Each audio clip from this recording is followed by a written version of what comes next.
Hello guys, welcome to my channel study structure. इस video में हम डिस्कस करेंगे चार्टर एक्ट 1853 के बारे में। 1813 का एक्ट, 1813 का एक्ट हम डिस्कस कर चुके हैं। 1833 का, 1833 का एक्ट हम डिस्कस करेंगे नेक्स्ट वीडियो के अंदर। एंड उससे पहले हम 1853 का एक्ट डिस्कस इसके अंदर कर लेते हैं। इस एक्ट के अंदर क्या हुआ था, ईस्ट इंडिया कंपनी को अनलिमिटेड टाइम के लिए टेन्योर दे दिया गया था। इससे पहले जो एक्ट आए थे उसके अंदर 20 साल के लिए ईस्ट इंडिया कंपनी का टेन्योर बढ़ाया जा रहा था। एंड इस एक्ट के अंदर first Indian civil service start की गई। मैकले कमेटी आई थी इसके अंदर।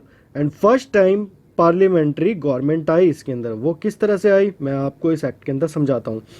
तो उससे पहले अगर आपने मेरा चैनल अभी तक सब्सक्राइब नहीं किया है तो उसे सब्सक्राइब करें मेरी नेक्स्ट वीडियोस के लिए। एंड अगर आपको मेरी वीडियो पसंद आती है तो उसे लाइक करें। तो इस वीडियो को हम स्टार्ट करते हैं। तो इस वीडियो के अंदर हम देखेंगे कि ये जो एक्ट था वो किसने पास किया। लॉर्ड डलहौजी ने। ठीक है, लॉर्ड डलहौजी कौन थे उस टाइम पे? गवर्नर जनरल ऑफ इंडिया थे उस टाइम पे Lord Dalhousie. Renewed east India company charter, जो चार्टर था ईस्ट इंडिया कंपनी का, उसको अनलिमिटेड टाइम के लिए रिन्यू कर दिया गया। 1793 का जो एक्ट था उसमें 20 साल के लिए रिन्यू किया गया था। एंड 1813 का जो एक्ट था उसमें भी 20 साल के लिए रिन्यू किया गया था। एंड जो 1833 का एक्ट था उसके अंदर भी 20 साल के लिए रिन्यू किया गया था। तो 20-20 साल चल रहा था इससे पहले, लेकिन इस बार क्या करा, अनलिमिटेड टाइम के लिए रिन्यू कर दिया गया। ओके। एंड नेक्स्ट है गवर्नर जनरल काउंसिल। जो गवर्नर जनरल की काउंसिल थी उसके अंदर एक नया मेंबर ऐड किया गया, फोर्थ मेंबर था। अब 4 मेंबर हो जाएंगे, पहले 3 मेंबर थे गवर्नर जनरल काउंसिल में। एंड वो फोर्थ मेंबर था आपका लॉ मेंबर। उसको भी क्या दिया गया, राइट टू वोट दिया गया। इससे क्या होगा कि वो कोई भी मैटर आएगा तो उसके अंदर वो वोटिंग कर सकता है। इन लेजिस्लेटिव काउंसिल कितने मेंबर थे? 6 मेंबर थे। अब कितने मेंबर हो गए? 12 मेंबर, यानी 6 मेंबर इंक्रीज कर दिए गए। तो वो टोटल 12 मेंबर कौन कौन थे? एक तो थे आपके गवर्नर जनरल और एक थे 1 कमांडर इन चीफ। तो टोटल कितने हो गए? अब 2। 4 member of governor general council. Governor general council के 4 मेंबर।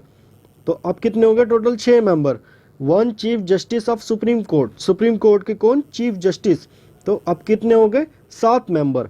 1 रेगुलर जज ऑफ द सुप्रीम कोर्ट। तो अब कितने मेंबर हो गए आपके? 8 member. Okay.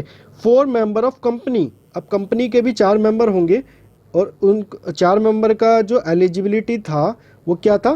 10 year of tenure, कि उनको कम से कम 10 साल सर्विस में होना चाहिए। और वो अपॉइंट कौन करेगा? लोकल गवर्नमेंट उनको अपॉइंट करेगी। और लोकल गवर्नमेंट कहाँ की होगी? Bengal, Bombay, Madras and north western province. Okay, ये 4 मेंबर अपॉइंट होंगे। तो 4 ये हो गए। अब टोटल मेंबर कितने हो गए आपके? 12 मेंबर हो गए। ओके, तो ये 12 मेंबर आपके लेजिस्लेटिव काउंसिल के अंदर आ गए। ओके, ये इंक्रीज किया गया size. And first time parliamentary form of government. Parliamentary form of government हमारे इंडिया के अंदर भी है, जिसमें क्या होता है, एग्जीक्यूटिव और लेजिस्लेटिव पावर दोनों अलग अलग होती है। ओके, यानी जो एग्जीक्यूटिव इम्प्लीमेंटेशन पावर जो होती है एंड जो लॉ मेकिंग पावर होती है, लॉ बनाने की पावर और उनको इम्प्लीमेंट करने की पावर, दोनों अलग अलग। ओके, एग्जीक्यूटिव पावर अलग है, एग्जीक्यूट करने की पावर अलग, और लेजिस्लेचर मतलब लॉ मेकिंग पावर अलग। तो ये दोनों पावर को अलग अलग किया गया। तो इसलिए इसे बोला गया कि फर्स्ट टाइम इंडिया के अंदर पार्लियामेंट्री फॉर्म ऑफ गवर्नमेंट दिखाई दी। ओके, तो नेक्स्ट मूव करते हैं।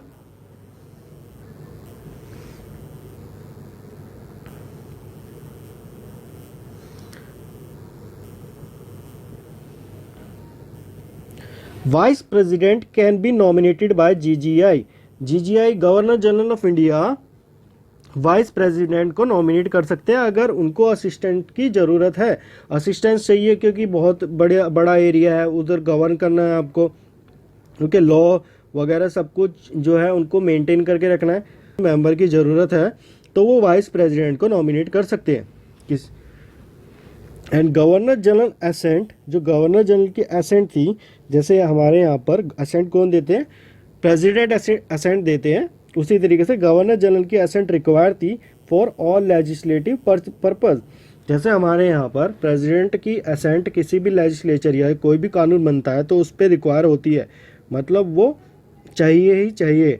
तो इसी तरह उस टाइम भी गवर्नर जनरल की असेंट चाहिए होती थी अगर कोई लॉ बन रहा है तो।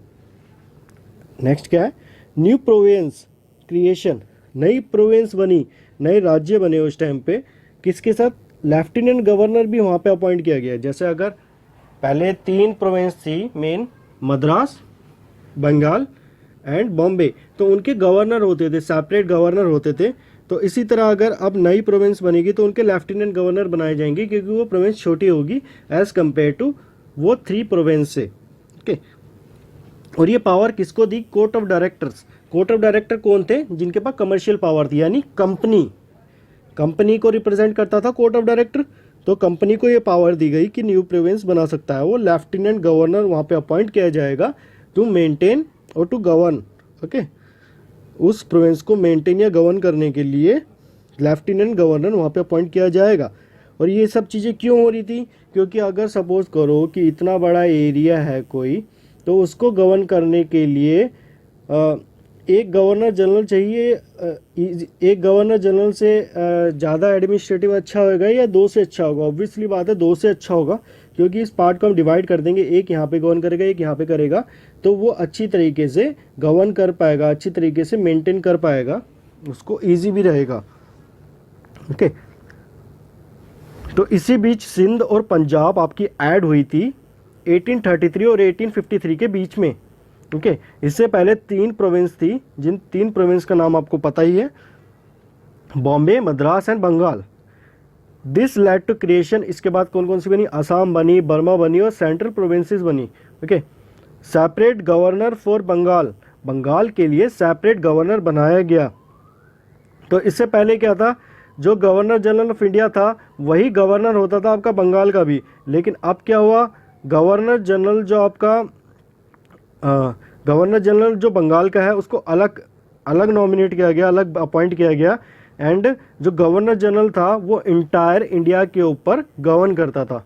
ओके, उसको पूरा इंडिया दिया, और जो सेपरेट एक गवर्नर था उसको बंगाल दिया, ताकि वो एडमिनिस्ट्रेटर जो वहाँ पे कर पाए वो इजीली कर पाए, वहाँ पे मेंटेन अच्छी तरह कर पाए, रेगुलेट अच्छी तरीके से, पूरे लैंड को रेगुलेट अच्छी तरह से कर पाए। Okay, next, Indian civil service, ये एक बहुत मेन पॉइंट है इस एक्ट का। तो इसमें क्या हुआ था, इंडियन सिविल सर्विस आई फर्स्ट टाइम इंडिया के अंदर। इंडियन सिविल सर्विस जो इस टाइम पे हम बोलते हैं यूपीएससी, वो 1854 के अंदर बनाई गई थी। ठीक है, मैकुले कमेटी आई थी, उसने फर्स्ट टाइम क्या दिया था, इंडियन सिविल सर्विस को बोला था कि ये सबके लिए ओपन है, इंडियंस भी इसके अंदर अप्लाई कर सकते थे अब। ओके, तो अगर आपका क्वेश्चन आता है कि first time Indian civil service कौन से एक्ट के अंदर आई थी, तो 1853 आप आंसर लगाओगे। एंड कौन सी कमेटी थी, मैकुले कमेटी थी जो इंडियन सिविल सर्विस लेके आई थी। एंड रिकमेंडेड, इसने क्या रिकमेंड करा, fittest to be selected to the ICS, fittest जो कैंडिडेट होगा वही सिलेक्ट होगा। ओके, वही सिलेक्ट होना चाहिए, ये बोला गया कि फिटेस्ट टू बी सिलेक्टेड, जो फिटेस्ट कैंडिडेट है वही सिलेक्ट होना चाहिए। तो इंडियन सिविल सर्विस में ये बोला गया। कौन सी कमेटी के थ्रू बोला गया था, ये कौन सी कमेटी आई थी, मैकुले कमेटी आई थी। आपको याद रखना है, ये क्वेश्चन बहुत इंपॉर्टेंट है कि मैकुले कमेटी ने क्या रिकमेंड करा था। ओके, किस लिए आई थी, वो इंडियन सिविल सर्विस के लिए। तो फर्स्ट टाइम इंडिया के अंदर सिविल सर्विस कब आई थी, 1853 के एक्ट के अंदर, कि ये आपको याद रखना है। तो ये हमारा एक्ट था 1853 का एक्ट।